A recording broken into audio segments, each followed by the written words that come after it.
হে beautiful artist, তো আজকে আমরা মাউন্টেন সিনারি পেন্টিং করব। প্রথমেই আমি ব্লু এবং হোয়াইট মিক্স করে স্কাই টাইপের কালার ক্রিয়েট করার চেষ্টা করেছি।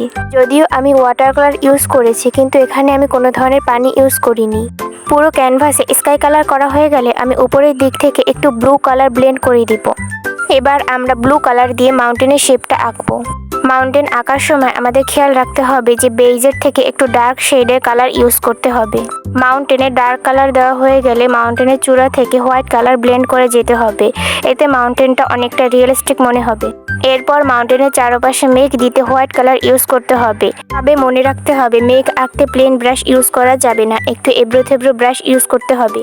এবার মাউন্টেনের নিচের দিকটা আমি প্রথমে ব্ল্যাক কালার, পরে ডার্ক গ্রিন এবং পরবর্তীতে লাইট গ্রিন কালার ইউজ করেছি।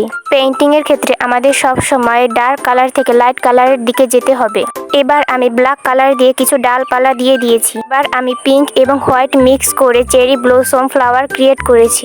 এখানে আমি মেঘ আঁকা সেই ব্রাশটা ইউজ করেছি, তাহলে ফুলগুলো একটু রিয়েলিস্টিক মনে হয়।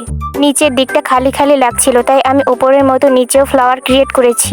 এরপর উপরের দিক থেকে হালকা পিঙ্ক শেড দিয়ে দিলেই হয়ে যাবে আমাদের মাউন্টেন সিনারি পেইন্টিং।